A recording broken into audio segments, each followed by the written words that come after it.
छा तव्हां ॼाणो था त कराची जे दिलि में मौजूदु ही तारीख़ी इमारत 130 सालनि खां बि वधीक पुराणी आहे ऐं उनखे हिकु बरतानवी राणी जे नाले ते तामीर कयो वियो हो। शहर जे मसरूफ़ इलाइक़े सदर में वाक़िए इम्प्रेस मार्केट सिर्फ़ु हिकु बाज़ार नाहे पर कराची जी तारीख़ जो हिकु ज़िंदा बाब आहे। 1899 ईस्वी में बरतानवी दौरे हुकूमत में तामील कयल हिन मार्केट जो नालो राणी विक्टोरिया जे एज़ाज़ में रखियो वियो हो। पंहिंजे ऊचे क्लॉक टावर, ख़ूबसूरती तर्ज़ तामीर ऐं तिजारती अहमियत सबबि ही इमारत जल्द ही कराची जी सुञाणप बणिजी वई। हिकु सदी खां बि वधीक अरसे ताईं ही मार्केट शहर जी माशी ऐं समाजी सरगर्मियुनि जो मर्कज़ रही, जिते रोज़मर्रा इस्तेमाल जूं शयूं, मसाला, भाॼियूं, गोश्त ऐं ॿियो सामान ख़रीद ऐं फ़रोख़्त थींदो रहियो। बहरहाल वक़्तु गुज़रण सां हद दख़लियनि, बेतरतीब तामीरात ऐं शहरी दबाउ हिन तारीख़ी इमारत जी असल ख़ूबसूरती खे धुंधलो करे छॾियो। मार्केट जो घणो हिसो गैर क़ानूनी हद दख़लियुनि जी ज़द में अची वियो ऐं उन जो तारीख़ी हुसन नज़रुनि खां उझल थियणु लॻो।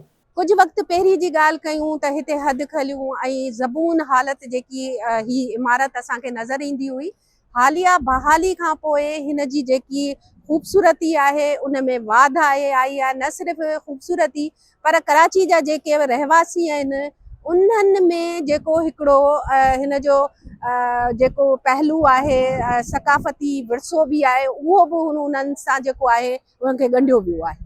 हुकूमत सिंध जे बहाली मंसूबे तहत हिन तारीख़ी विरसे खे ॿीहर उन जी असल शान ऐं शौकत वापसि ॾियारण जी कोशिश कई वई आहे। बहाली दौरान इमारत जे ॿाहिरीं पथरीले ढांचे जी सफ़ाई ऐं मरम्मत कई वई। तारीख़ी महराबनि ऐं दरियुनि खे बहाल कयो वियो, जॾहिं त आस पास जे अवामी गुज़रगाहुनि खे ॿीहर खुशादो बणायो वियो। तामीराते कम में तारीख़ तर्ज़ तामीर खे बरक़रार रखंदे पथरुनि ऐं सुरनि जे मरम्मत कई वई त जीअं इमारत जी असल सुञाणप महफ़ूज़ रही सघे। बहाली मंसूबे तहत इम्प्रेस मार्केट जे तारीख़ी क्लॉक टावर खे बि मरम्मत खां पोइ जदीद डिजिटल निज़ाम सां हम आहंग कयो वियो आहे, जेको न सिर्फ़ु हिन तारीख़ी इमारत जी शान वधाए थो पर अॼु बि अचण वञण वारनि खे सही वक़्त खां आगाह करे थो।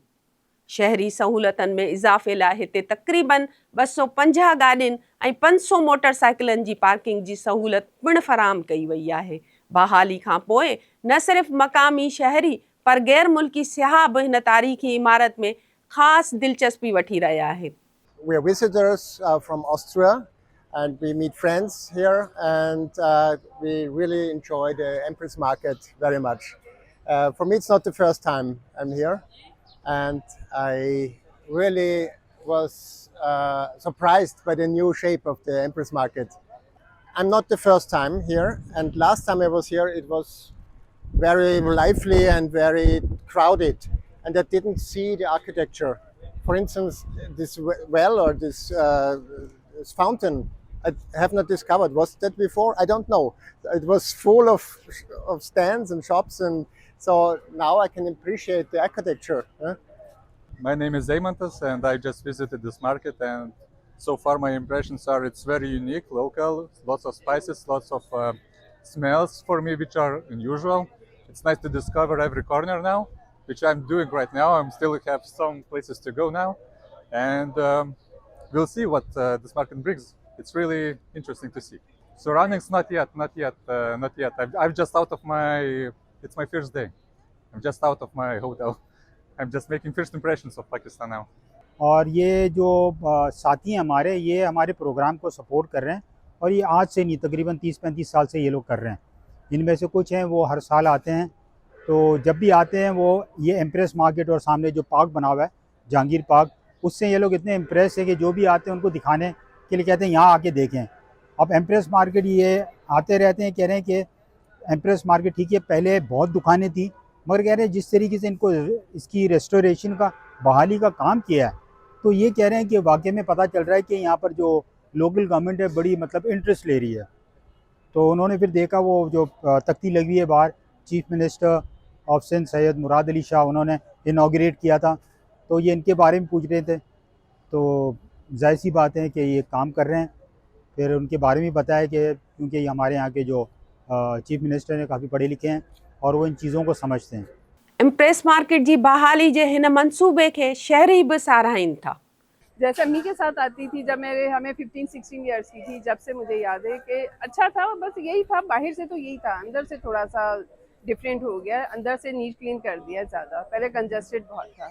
ॿिए पासे हिते कारोबार कंदड़ दुकानदार बि हिन तब्दीली खे ख़ुशाइंदा करार ॾियनि था। पहले तो चारों तरफ चारों एतराफ से जो है ना ढकी पड़ी थी, कहीं से लंडा बाजार था, कहीं बर्तन की दुकानें थी, कहीं परिंदा मार्केट थी, लेकिन जब इन्होंने अभी सफाई करवाई है तो ये सारा कुछ जो है दिखता है, ये सारी पूरी बिल्डिंग जो है ये दिख रही है। जी हमें तो पता है ये 1984 का, तो अच्छी दिखती थी लेकिन रश बहुत थी, बहुत गुंजान थी आसपास, तो मार्केट सही तौर पे बाहर से नज़र नहीं आती थी। तो अभी यह है कि जो उन्होंने किया माशाल्लाह उससे मार्केट सारी वो पुरानी जो हमें सुना करते थे वो नज़र आ रही है। लेकिन अब बेहतर है, कुछ बेहतर। अब जो ये बना है नया सिस्टम जो बनाया है इन्होंने बहुत अच्छा बनाया है, काबिल तारीफ़ है। ये हमारे लिए अच्छा है, हम खुश हैं और पब्लिक के लिए भी अच्छा है। जैसे अम्मी के साथ आती थी जब हमें 15-16 ईयर्स की थी, जब से मुझे याद है कि अच्छा था, बस यही था, बाहर से तो यही था, अंदर से थोड़ा सा डिफरेंट हो गया, अंदर से नीट क्लीन कर दिया ज़्यादा, पहले कंजस्टेड बहुत था। बहुत ही ज़्यादा, अब तो माशाल्लाह बहुत खूबसूरत बना दी है। एक तो हम धूप से महफूज हो गए, ये चूहे हुए ये चीज़ें लाल बेग कीड़े मकोड़ों से बच के साफ माहौल में आ गए। ये देखिए अब यहाँ माशाल्लाह चिप्स का फर्श डल गया है, ठंडक में बैठे हैं, पंखे चल रहे हैं और नई दुकानें, नया काम है, बिल्कुल यहाँ साफ़ सुथरे माहौल में बहुत अच्छा लग रहा है अब ये काम करते हुए। 130 सालनि खां वधीक अरसे खां इम्प्रेस मार्केट कराची जी तारीख़, सक़ाफ़त ऐं तिजारती सरगर्मियुनि जी शाहिद रही आहे। हुन जी बहाली सिर्फ़ु हिकु इमारत जी मरम्मत नाहे, पर शहर जे सक़ाफ़ती विरसे जी तहफ़ुज़ जी हिकु अहम कोशिश आहे।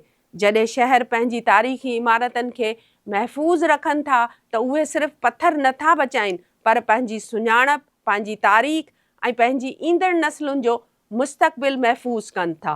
फ़हमीदा रियाज़, WTN कराची।